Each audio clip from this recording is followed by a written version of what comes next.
Hi, it's Mindy Hort again. I was part of the PiYo Test group, and I've created a series of videos to help anybody who has purchased PiYo and gotten their challenge pack and is kind of wanting to know where to get started. This is going to be a basis for you. What I've shared in the past couple of videos was the fact that it's great to track your results. The best way is through pictures and measurements using a measuring tape, measuring the areas that are suggested on the transformation tracker. The next thing is what you can do is Nonskill victories. It's the things that you couldn't do on day one. And this is one thing that I want everybody to focus on, is that this isn't just about a weight loss journey. This is about improving your strength, your flexibility, and your endurance, and really seeing the things that you're able to achieve as the weeks go by that you weren't in the beginning. There were things that I was able to do that were just kind of shocking, because I really took the time to pay attention to that, because I don't want you to get zeroed in on simply what the scale says. I really want you to see how your body's responding to this, not just nutritionally, but physically, the things you're capable of. Because what people don't understand is that, yes, weight loss is usually what gets you going. The fact is your body is what you live in for your entire life. You need to take care of it, and everything that you do is going to be made easier if you're stronger, if you're healthier, if you're more fit. Simply just walking from the car to your house with groceries, carrying your children around, picking up things and lifting them up and putting them at a higher place, carrying things, especially playing with your children outside. This is the biggest thing that people tend to not focus on, and this is what you need to focus on, because it's not all about what the scale says. This is what we call non-scale victories. So if you've bought Insanity or even P90X3 or P90X, there's a fit test. There's a series of little things that you do on day one, and then you see how you've advanced and how you've improved on day 90. And with PiYo, there's not this, but being part of the test group, we all talked throughout our journey about things we could do, and so it kind of got me thinking that I'd like everybody who starts my challenge group to do this. This doesn't have to be something you share with me. This doesn't have to be something that you share with the group, although it would be beneficial, because this is accountability. This is how you stay on track. This is how you help others realize that they're not the only ones struggling. They're not the only ones who can't do a certain thing on day one. And then when you have these things to focus on day 60, when you finish the program, it's going to mean so much more to you than just what the scale says, or just what the paper says, or just what the picture says. It's going to be like, wow, I am a badass. Look what I can do. Because I'm going to tell you, that first couple weeks when you're trying to get the moves down, when you're feeling inflexible, when your balance is off, when you're not strong, then you could get discouraged. So I want you to see that you can do things at the end. One of the things that really impressed me was the fact that by week 2, I was able to bend over and touch my toes. So this is something I want you to do. Take a video, have your child, have your spouse, have your best friend, or use a webcam on something, or a timer app on your phone, and use this as a tracker. So for me, when I first started PiYo, I could barely go like this. I was fit. I've done yoga. By week 2, I could go like that. I think by week 4, I'd have to go back and look at my blog diary. I could put my hands all the way down there. So that's a huge, huge, huge milestone that you could do that. So what I want you to do is to track that. So have somebody take a picture from the side like this, and have you bend down and touch as far as you can go. If you can only go to here, no big deal. If somebody in the group could go like this, or you see me who could go like this isn't a competition between you and somebody else. This is about you. This is about your journey. I want you to focus on that. The next thing I want you to do is a plank. One thing that I said in one of my videos is that you're probably not going to be able to do all the moves in the beginning. That's fine.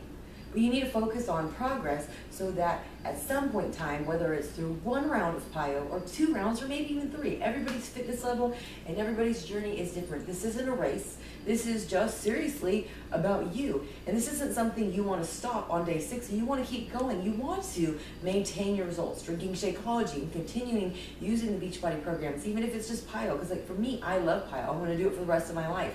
Melissa McAllister, who I spoke about before, she's a master trainer. She loves pump. She goes to the gym sometimes and does it. But for 10 years, she's achieved a rockin' body for having 2 college-age kids by doing PiYo for the last 10 years, because she's been friends with Shalene. She's helped develop it. She's in the videos. She's the beautiful tan skin, dark haired woman in there. So look at her body and realize this is achieved with just PiYo alone. So whatever it is, you just need to embrace this as a lifestyle. So follow the modifications and do your best, and don't try to keep up with Shalene. Don't try to be a badass if you've not picked up a weight, if you've not ran, if you've not done anything for, fitness in, years or ever, like me, who just started my whole journey 2 years ago.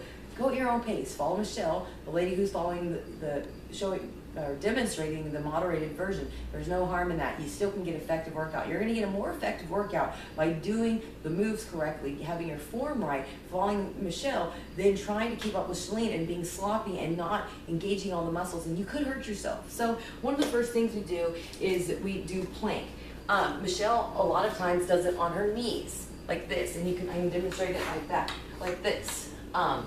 Those are things that you do on your knees. If you don't have upper body strength, if you're wobbly, if you don't have the wrist flexibility, then make sure that you're doing it following Michelle. So what I want you to do is, there are a lot of planks and a lot of things like that. So your flexibility and your strength is going to change. So whether you are doing a plank on your knees or a tricep push-up on your knees, or you're doing it like this, then I want you to time that. Get a timer out. This is something you necessarily don't need anybody else, but do that and time how long you can go. Maybe you can only hold a plank 12 seconds. Maybe you have to do it on your knees and your elbows like this. I don't care. You have to start somewhere, so use that as a gauge. So I want you to time how long you can hold a plank, whatever way you can do it. And you may, like I said, have to do it on your knees and elbows in the beginning and only do 10 seconds. But then by day 60, you may be able to do it up on your hands and on your toes and hold it for a minute. So track your progress, because these are the things that you really need to focus on, because these are more important, because it's your body that carries you through life. It's your body that, is what helps you achieve your tasks, whether you're working, whether you're chasing after your kids, whether you're playing sports, whatever it is. These are the things. So I want you to do that. Write down the time, save it in your phone, email it to yourself. Do it somewhere where you can save it, so that day 60, my desk looks like a mess. If you set something down there on a sticky note, it easily can get lost. It easily can get scribbled on by your child. So put it somewhere where you can remember. So I want you to have a picture of how far you can bend down and touch your toes. I want you to time how long you can do a plank. It is beneficial if you have a picture or a video of you doing a plank, to make sure that when you're doing the plank, you're not like this, or your head's not down, but that your back is straight and that your butt is not high up. So this is something that is discussed in the Align video, and this is something that Shalene coaches you through all the workouts. So have somebody watch you, video yourself. Like I said, you don't have to share it with anybody, but make sure your form's right, because we don't want you to get injured, and we want you to have good results. You're not going to get good results if your form's not right and you're just going through the motions. I've seen people doing Les Mills combat, where you have to engage your muscles going like this, and I've seen people like hunched over going like this. You are moving your bodies, therefore you are burning calories, but you can injure yourself and strain yourself and cause undue soreness by not doing it right. And if you're not engaging the muscles, you don't have to follow, Rach and Dan on combat and go hard and fast. But, if you can only go a little bit, then at least tighten up your muscles and make sure that your form is right. And the same thing goes with PiYo or any workout you're doing. So I want you to encourage you doing that. If you're somebody who's already fit, if you're somebody who's already flexible and you're using this to improve yourself, this is one thing that one of the coaches in the PiYo test group did. She was a PiYo instructor. She loves yoga. She was very fit. She thought she was flexible, and she posted this in the group that she could go like this and grab her foot and pull it all the way up, higher than I could do. And she's like, wow, I wish I could have taken a picture of myself doing that, because I couldn't get my leg up that high. I can do that. I can stand like this and balance myself. That's something I couldn't do in the beginning.